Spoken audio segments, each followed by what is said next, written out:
Welcome back to Microbiology Lab. My name is Kevin Tokoph. Please make sure to like this video and subscribe to my channel for future videos and notifications. In this video, we're going to discuss a test that seems on the surface really complicated, but I hope I can break this down and make it easily digestible, and that is the triple sugar iron test, or I'll just refer to it from here on out as TSI, okay? Because it's easier to say. Now, on the surface, TSI seems like there's a lot to memorize. I mean, just looking down here, we've got all these results here. How do I possibly memorize all of this? But there's really no memorization, or very little memorization. Instead, you should approach interpreting the results like a strategy, okay? And you're going to ask yourself 3 questions. And actually, you don't even have to do them in this order if you don't want. But there's 3 questions you're going to ask yourself. You have to look at what I've always called the color scheme, then the gas, and then hydrogen sulfide. Okay, we'll go into those questions in a minute. Right now, I'd like to discuss the theory behind this, and then this is a test where it's going to be best to do some practice problems. We'll do that next. But let's talk about the theory. All right, so first of all, the name triple sugar iron. Triple sugar would imply there's 3 sugars. There are. Okay, now one of them I don't have shown here, but it's sucrose. The other 2 are lactose and glucose. Okay. There's also peptones. I'll briefly talk about that in just a minute, okay? So the 3 sugars are going to be metabolized by bacteria potentially that you inoculate in the agar with your needle, okay? Remember, this is one of the tests where you actually stab the agar with the needle, and as you're pulling it out, you inoculate the slant, okay? Again, you can look in your manual with respect to that. Now, let's suppose for a minute we have bacteria that metabolize lactose, right? Now, it turns out that for whatever reason, we won't go into it, but if your bacteria metabolize lactose, they're going to be producing a ton of acid. And I color-coded this. The acid is yellow, okay? Very similar to what we saw in the previous video on carbohydrate fermentation. Remember, yellow was acidic, okay, like you see over here on the left. Yellow's still acidic here, and lactose, it turns out, is metabolized or fermented, we could say, into a ton of acid. A lot of acid. Make sure you understand it's a lot. Okay. Now, some bacteria do not metabolize lactose. Instead, they only metabolize glucose. And if they metabolize glucose, they don't produce a lot of acid. They just a moderate amount. Okay. So not as much acid as it were with lactose fermentation. So with that, just understand, if the bacteria ferment lactose, they make a ton of acid, lots of it, lots of yellow. But if they only metabolize glucose, it's just a moderate amount of yellow, a moderate amount of acid. Okay? Now, hold that in mind. And also embedded in the agar are molecules called peptones. Now, we consider all bacteria to metabolize peptones. And if they metabolize peptones, they are converted to peptides, and the peptides are actually going to appear red. Okay? Now, first of all, let's talk about the color scheme and how we actually name it. This is the hardest part. In the agar slant, the top part, which is where the slant is aptly named the slant. Down at the bottom, at the base, bottom, base, B, it's the butt. Okay, so that can help you remember the difference. Slant's up by the actual slant up here, and the butt is on the base at the bottom, B, B, B. Okay, so hopefully that makes sense to you. And when we name the color scheme, you can see here we have like an A/A, here we have an A/K. We always indicate the slant first, then you put a slash, and then the butt. And in this context, yellow is always the letter A. Okay? If it's yellow, that's A. If there's red, like here at the bottom of this agar, red is either given the symbol K, or in our class we use the term ALK. So K or ALK. Okay? And so, for example, if you were naming this one right here, where my mouse is, you would say A/K or A/ALK, depending on how you want to talk about that. And the reason is because the slant is first, and the slant is yellow, so that's A. And the butt is red, so it's K or ALK. So it's A/K, as you see right here. Okay, so hopefully that makes sense to you. Over here on the first one, this one's all yellow. The slant is yellow, so that's A. The butt is yellow. That's A as well, so it'd just be A/A. Okay. Over here on the far right, this one's all red. So the slant is red, so that's going to be a K or an ALK. And at the bottom, this butt is also red, so it's going to be K or ALK. So it's just K/K, or you could put, as I have here, ALK/ALK. And so hopefully that color scheme makes sense. This next part I'm going to go over, I just want to discuss very briefly the theory behind that. You're welcome to ignore it or skip past this part, but I just want to make sure I cover my bases. So remember how I said that if bacteria metabolize lactose, you get a ton of acid, a ton of yellow? If you have a case where the entire agar turns yellow, such as A/A, that indicates that you produced a lot of acid because the whole thing turns yellow. And so this one over here would indicate that these bacteria ferment lactose. And that's just because the entire thing turned yellow, A/A, and so that's lactose metabolism.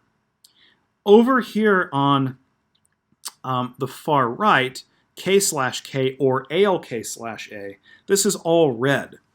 And so remember I mentioned that peptone metabolism created peptides which cause it to turn red.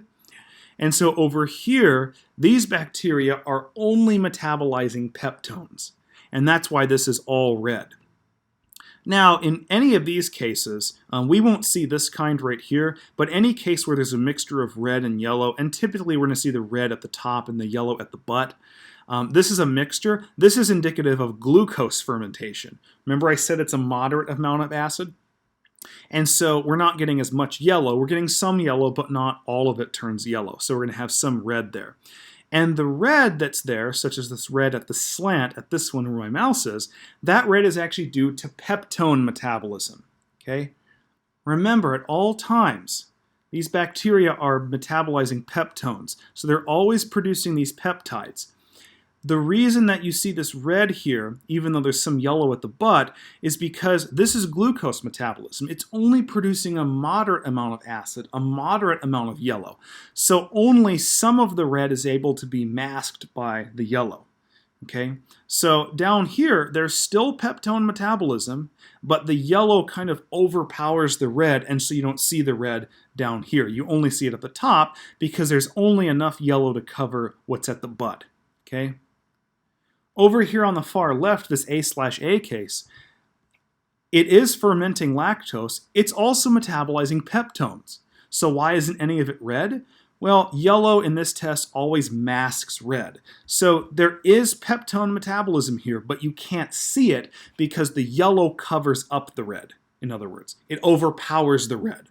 Okay, so always peptone metabolism. When it's all yellow, such as these first four right here, all yellow, that's lactose metabolism. All the peptone metabolism is being covered up, overpowered. You don't see it. When you have a mixture of red and yellow, such as from here, the fifth one to this one, I think it's the ninth one, that means glucose fermentation because you're producing some yellow, some acid, but not enough to cover up all the peptide production. Okay, or peptone metabolism. Over here on the far right, this one that's all red, that's only peptone metabolism, so there's no acid production whatsoever, so that's why it's all red. Okay, again, I'm not going to really hold you super responsible for that on the exam, but I just wanted to make sure to cover the basis on it.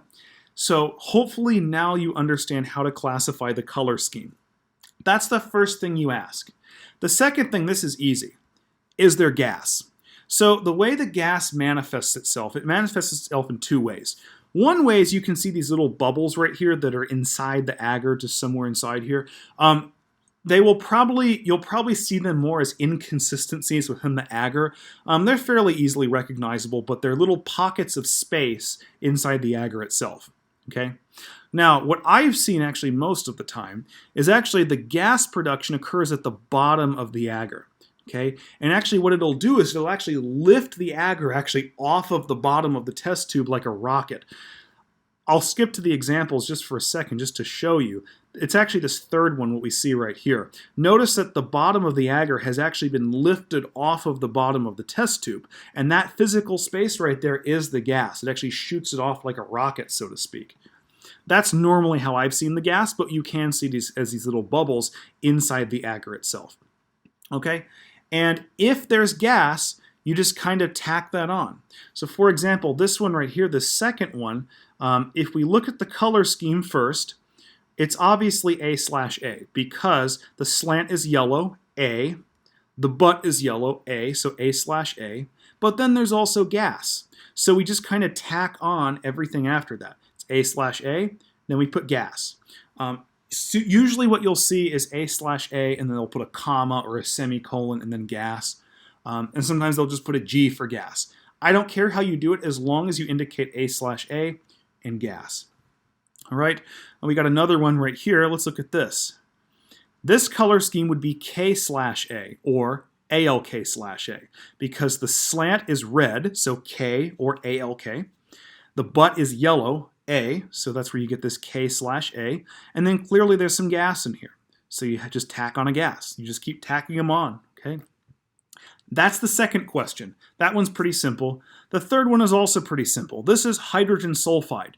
So hydrogen sulfide has the chemical formula H2S. And when you're looking at the agar, sometimes you'll see what looks like a black precipitate, okay? It'll actually look more similar to what you see right here on number 4 on the examples, this black precipitate. And the reason that forms is the iron in TSI. The iron, it'll actually be ferric iron, and whenever the iron reacts with hydrogen sulfide, it produces a compound called ferrous sulfide. Okay, and the ferrous sulfide is the black precipitate, which is black. Now, normally, the black precipitate will be found towards the bottom of the tube. Either you'll see it like this, or sometimes the black will actually extend all the way down to the bottom of the tube. But the point is that the black precipitate will be near the bottom, okay? Usually about the bottom 2/3 as I've seen, okay? And that black precipitate indicates that you do have hydrogen sulfide. So let's look at this example right here. This one, let's look at the color scheme first. Well, this one, its slant is yellow, that's A. The butt is also yellow, A, so that's where you get this A/A. And then there is black precipitate, so I can just tack on a hydrogen sulfide. Now for me, I don't care if you write out the whole word hydrogen sulfide, or you can just put H2S, that's fine. Okay? But again, you're just adding on each thing. Okay? Here's a more complicated one. Here's the fourth one. The color scheme is still A/A because the slant is yellow and the butt is yellow. There's also gas, because I have these pockets. So gas, and then there's also black precipitate, so H2S or hydrogen sulfide. So this one actually, its answer has 3 components. But again, you don't need to memorize it, you just look at these 3 things separately. All right, and then let's look at this one, listed as number 3 right here. I don't know why I have that 3 there, but the color scheme is K/A or ALK/A. The reason for that, the slant is red, the butt is yellow, so K/A.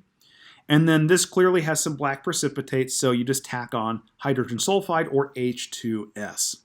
All right, so again, hopefully this process makes sense. Again, I wouldn't worry so much about studying all this stuff. I would mainly focus on how to interpret the results because that's the more practical part, and that's the part you'll actually see on the exam. Now let's actually look at some practice problems. Let's work with this. Let's look at number 1 right here.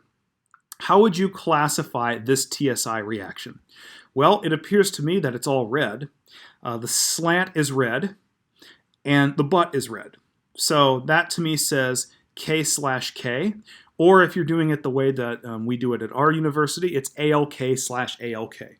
Either one of those reactions, if you want to put K/K, that's fine. Okay. And actually, just for reference, this color scheme indicates peptone metabolism, if you were asked that, because it's all red. You don't have any acid production, no yellow production to mask any of the red. So this is only peptone metabolism. In fact, I can go ahead and put only there. Let me put that in caps, if I can actually spell. Okay, there we go. Only peptone metabolism, all right? Now let's look at the second example right here. Here we have on the slant, we've got red, and the butt is clearly yellow. All right, so the slant would be K or ALK, and the butt would be yellow, so A. So K/A or ALK/A. Now, if you were asked which sugar is metabolized here, we only have some yellow. It's not all yellow. So therefore, this is actually glucose metabolism because we're only producing a moderate amount of acid, just a moderate amount of yellow. Okay, so this would be glucose metabolism for number 2. All right, what about number 3? Now this one's all yellow. Okay, that's the colors. Slant is yellow, butt is yellow, so that's clearly A/A.